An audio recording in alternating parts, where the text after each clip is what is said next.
9 heures en temps universel.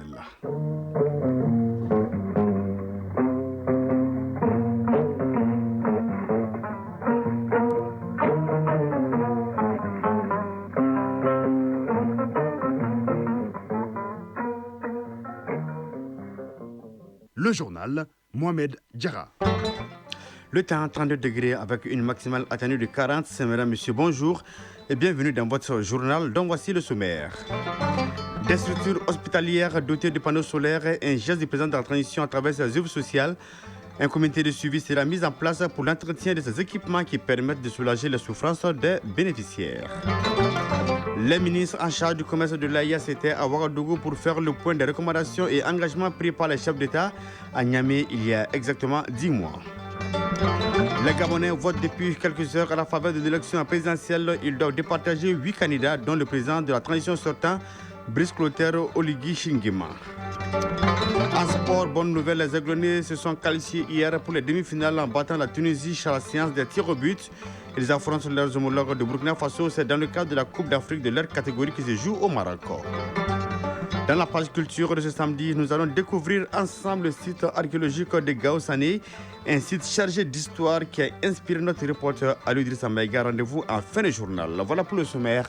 Tout de suite, c'est les détails. Le président de la transition, dans le cadre de sa œuvre sociale, a doté plusieurs structures hospitalières de panneaux solaires, des équipements qui devront permettre de soulager les souffrances des malades et à améliorer les conditions de vie du personnel. Pour l'entretien de ces panneaux, un comité de suivi est mis en place. Le ministre en charge de la Santé et l'équipe des œuvres sociales du chef de l'État ont eu hier une séance de travail sur la question. Le point avec Daouda Kouné. Une chose est d'avoir des sources d'énergie, une autre est d'en prendre soin.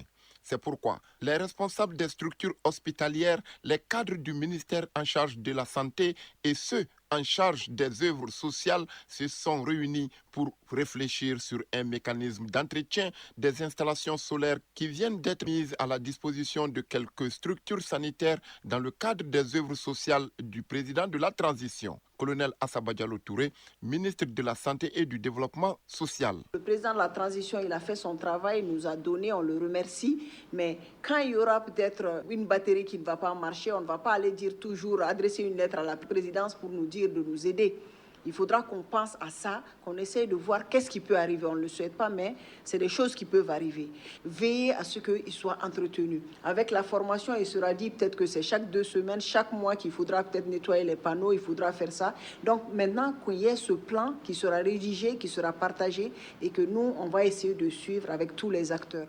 La fourniture en continu de l'électricité dans les hôpitaux et autres centres de référence contribue à l'amélioration des soins de santé envers la population et un meilleur suivi des équipements sanitaires. Bilali Keïta, rapporteur de la Commission Santé, Développement social et Solidarité du Conseil national de transition. L'objectif final qui est la continuité dans le service dans nos établissements et structures de santé et que le plateau technique soit bien à la hauteur du traitement du malien moyen.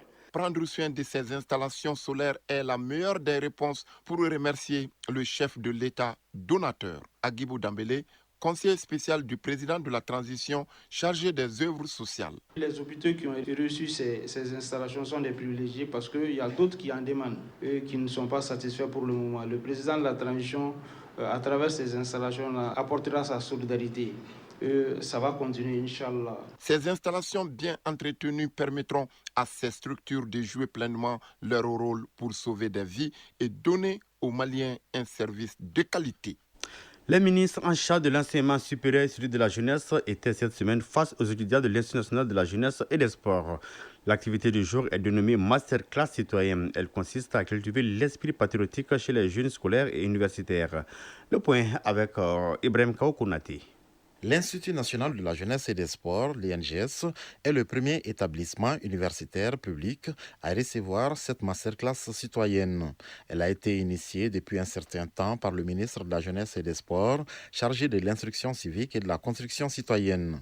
Objectif, renforcer la fibre patriotique chez les jeunes. Abdul Kassim Ibrahim Fomba, ministre de la Jeunesse et des Sports, chargé de l'instruction civique et de la construction citoyenne. Cette masterclass nous permet d'échanger sur une thématique dans le cadre du développement de son pays, donc le développement du Mali, comment faire pour que le sport et les activités citoyennes puissent y contribuer. À travers l'exposé de l'enseignant du jour, les étudiants de l'Institut national de la jeunesse et des sports ont été outillés sur la thématique. Clarisse Kamaté, étudiante. Cette masterclass nous a permis de voir plus au-delà de ce que nous on pensait, parce qu'à travers cette masterclass, on a su que beaucoup d'activités qu'on faisait et qu'on pensait même pas que c'était des activités citoyennes sont incluses dedans. Une initiative soutenue et appréciée par les responsables de l'établissement. Professeur Brahima Kansai, ministre de l'Enseignement supérieur et de la Recherche scientifique. Parler de toute la dynamique gouvernementale, de toutes les grandes réformes qui sont en cours dans notre pays et aussi de vous parler de l'actualité politique nationale et internationale, d'échanger avec vous sur l'engagement de la jeunesse. Les 2 heures de cours dispensés par l'enseignant du jour ont permis aux étudiants de faire la nuance entre le sport et les activités citoyennes.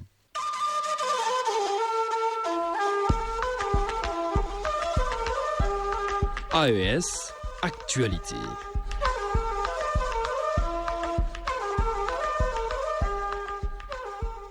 Les ministres en charge du commerce des pays de l'AES étaient réunis à Ouagadougou au Burkina Faso. Ils ont fait le point des recommandations et engagements pris par les chefs d'État de l'AES. C'était lors de la signature du traité instituant la Confédération des États du Sahel. L'ouverture des travaux était présidée par le Premier ministre du Faso. On fait le point avec Issoufou Ouedraogo de la radio du Burkina. La rencontre des ministres en charge du commerce de l'Alliance des États du Sahel vise à harmoniser les politiques des pays membres en matière d'industrie et de commerce. Elle s'inscrit dans le cadre de l'opérationnalisation des engagements et recommandations des chefs d'État de la Confédération. Le ministre en charge du commerce du Burkina Faso, Serge Poda. Nous travaillons à ce que les politiques soient harmonisées. Les politiques et les mesures soient prises pour que de façon concrète et sur le terrain, les populations des États membres de l'AES voient la marche progressive vers le développement de nos 3 pays. Et les défis auxquels nous sommes confrontés exigent une approche collaborative, intégrant l'innovation, la durabilité et le développement inclusif pour réussir le développement harmonieux de nos pays. Cette rencontre de Ouagadougou se tient après celle de Bamako. Elle permettra d'échanger sur les modalités de mise en œuvre de ces recommandations, selon le ministre en charge du commerce du Mali, Moussa Alassane Diallo. Elle vise à examiner et adopter le projet de décision relatif à la mise en œuvre du comité tripartite de suivi des recommandations, apprécier l'état d'avancement de la mise en œuvre des recommandations du 19 octobre 2024, examiner et adopter le chronogramme de mise en œuvre des recommandations dernières du 19 octobre 2024, identifier les actions prioritaires et élaborer une feuille de route de leur mise en œuvre, notamment la normalisation et les questions de la qualité des produits dans l'espace AIS. Pour le ministre de l'Industrie et du Commerce de la République du Niger, les pays de l'AIS vont connaître un véritable développement industriel grâce au leadership de leur chef d'État, Seydou Asma. On assiste de plus en plus à la création d'unités industrielles et des entreprises dans tous les secteurs d'activité économique dans notre espace confédéral. Face à cet état de fait, je réitère mon appel à l'endroit du secteur privé pour beaucoup de sens de patriotisme et de prise de conscience afin que nous puissions ensemble, dans un esprit de dialogue public-privé, amorcer un développement endogène au profit de nos populations. Des conclusions pertinentes sont attendues de cette rencontre afin de mieux accompagner les chefs d'État de l'espace. Au Niger, le Niger et le Tchad harmonisent leur politique dans le domaine de la communication. Les ministres en charge du secteur des 2 pays ont signé un mémorandum à Niamey. Parmi les axes de cette coopération, des échanges entre les 2 pays en termes de formation académique, notamment dans le domaine du journalisme. Le reportage de Larabou Karimou Abdul de la radio du Niger. Ce mémorandum d'entente signé entre le ministre de la Communication, des Postes et de l'économie numérique du Niger, Sidi Mohamed Raliou, et son homologue du Tchad, porte-parole du gouvernement, Gassim Chérif Mahamat, a pour objectif de renforcer la coopération bilatérale entre nos 2 pays, centrée sur les programmes d'intérêt commun et décliner un plan d'action conformément à la vision stratégique et politique des plus hautes autorités des 2 pays. Gassim Chérif Mahamat, ministre de la Communication et porte-parole de la République du Tchad. Ce mémorandum rentre dans le cadre de la coopération fraternelle entre nos 2 pays, liée par l'histoire, mais cette coopération rentre aussi dans le cadre de la coopération que j'appelle Sud-Sud, dans le renforcement des capacités entre nos pays, dans l'entraide entre nos 2 pays. Parmi les axes majeurs, il y a l'échange entre nos deux pays en termes de coopération académique, notamment ce qui concerne l'école de journalisme l'IFTIC, qui est actuellement appelée l'ESCOM, qui a formé beaucoup de cadres tchadiens. Nous avons échangé beaucoup sur l'expérience nigérienne en ce qui concerne la télévision numérique terrestre, la TNT, que le Niger a commencé à déployer. Il y a aussi la question de la presse écrite. Sidi Mohamed Raliou, ministre de la Communication, des Postes et de l'économie numérique. Cette visite découle de la volonté de nos chefs d'État, au plus haut niveau, d'engager une coopération sincère qui nous permet de travailler ensemble, d'échanger nos expériences, d'amorcer un véritable développement de nos pays autour du concept de la souveraineté que nous avons tous engagé au sein de nos deux pays. À titre de rappel, les républiques du Tchad et du Niger accordent une place de choix au développement du secteur de la communication et des médias, d'où la signature du présent mémorandum d'entente entre les deux ministres de la communication. Au Gabon, les bureaux de vote ont ouvert il y a quelques heures. Les 920 000 électeurs choisissent leur prochain président entre 8 candidats, dont l'actuel président de la transition, Brice Oligui Nguema. En Côte d'Ivoire, à 6 mois de la présidentielle, le parti politique de Laurent Gbagbo a décidé hier de suspendre jusqu'à nouvel ordre la participation de son représentant à la commission électorale indépendante. Il accuse la CEI d'avoir violé les textes en faveur du pouvoir. L'information a été donnée hier dans un communiqué du 10 partis politiques. 14 ans après la grave crise post-électorale, 2 monuments ont été inaugurés à Abidjan en mémoire des 3000 morts. Ainsi, le pays a rendu un vibrant hommage hier aux victimes de 2011-2012. Les autorités s'appellent à maintenir le climat de paix avant la présidentielle d'octobre 2025. La page des sports dans une poignée de secondes.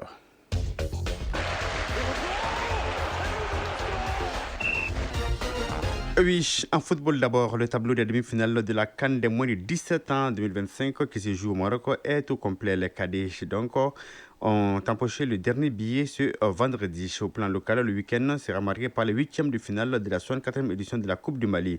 En cyclisme, le coup d'envoi de la 11e édition du Tour international du Mali a été donné sera donné demain à Sikasso. Pour cette 11e édition, plus de 70 coureurs sont attendus. Ils vont parcourir une distance de plus de 707 km en 8 étapes à travers le pays. La synthèse de l'actualité des sports avec Famour Djourté.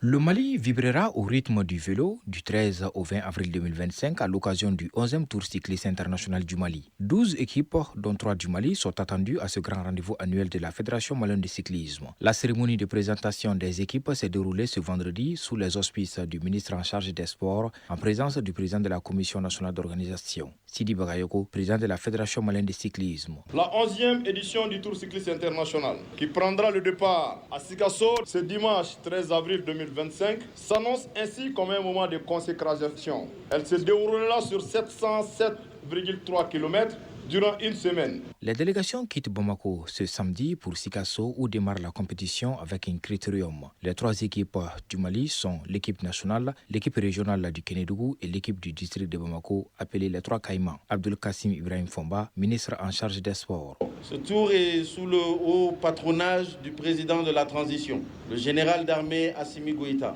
Le président de la transition a un regard particulier par rapport au cyclisme. Je pense que des instructions nous ont été données afin de nous assurer que le cyclisme continue à briller et à faire briller le drapeau du Mali. Les équipes étrangères, dont celle de la Belgique, promettent d'apporter une dynamique compétitive à ce 11e Tour cycliste international du Mali. Les cyclistes du Niger et du Burkina Faso complètent cette palette d'équipes qui devrait offrir un spectacle de haut vol sur les routes nationales. Djibril Dramé, président de la Commission nationale d'organisation du 11e Tour cycliste international du Mali. Par rapport à cette organisation, depuis 3 mois, nous sommes à pied d'œuvre. Aujourd'hui, on tend vers la phase d'opérationnalisation. Nous profitons de l'occasion pour lancer un appel à toutes les villes que nous aurons l'opportunité de traverser pour la grande mobilisation afin de nous accompagner. 5 maillots seront en jeu dans ce 11e Tour cycliste international du Mali. Le maillot jaune, qui récompense le vainqueur au classement général par temps, sera sans doute convoité. En football, les 8e de finale de la Coupe du Mali commencent ce samedi avec 6 rencontres au stade Salif Keita de Domingo de Kati, Derby Academy affronte l'AS Real. Au stade Moussa Diakité Itua de Bougouni, l'US Bougouni accueille l'association sportive de Korofina ASCO. Au stade Amaridao de Ségou, l'AS Bakardian de Baraouli offre son hospitalité à l'USFAS. À Mopti, au stade Barema Bokoum, ATS de Kourou croise le fer avec Souni AC de Gao. Ici à Bamako, au stade Mamadou Konaté, à 16h, le stade malais de Bamako reçoit CS Diri de Diré. À 18h, le FC Diara joue contre le FC Gaoussou. Suite et fin, dimanche, avec le match Djoliba AC AS Alanson de Koutiala et Binga FC US Bougouba. Toujours en football, cette fois sur le continent, le Mali a arraché ce vendredi son billet pour le dernier carré de la CAN de moins de 17 ans, Maroc 2025, au terme d'un match haletant face à la Tunisie. Après un score de parité 1-1 à l'issue du temps réglementaire, les Aiglonnais ont validé leur ticket pour la demi-finale au tir au but, 10 tentatives réussies contre 9.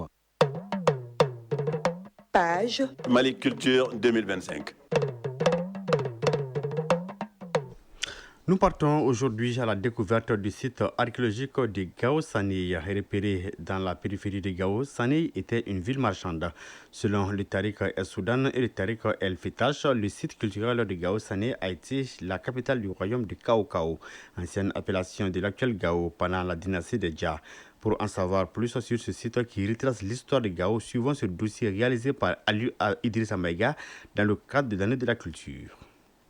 Le fleuve Niger, long de 4200 km, dont 1700 Situé à 6 km à l'est de la ville de Gao, le site de Gao Sanei est composé d'une butte anthropique d'une superficie de 38 hectares et de 6 à 7 mètres de hauteur et une nécropole située à 500 mètres au nord de la butte appelée cimetière royal. La butte comprend un monticule principal couvrant 35 hectares relié du côté ouest à un autre plus petit d'environ 3 hectares. Le site de Sanei est fondé entre 670 et 690. Mahamadou Soumeilou Traoré, chroniqueur traditionnaliste. Sanei, c'était la première ville de Gao. Ce site a connu plusieurs rois Songhouis. Certains ont régné ici à Sanei, certains à Koukia. Avant aussi qu'ils ne prennent le titre Songhouis, c'était les pharaons. Les pharaons de l'Égypte aux pharaons de Koukia. On en parle beaucoup dans la boucle du Niger de Pharaon Makabouti. Pharaon, c'est le titre honorifique des rois de Koukia, comme en Égypte antique.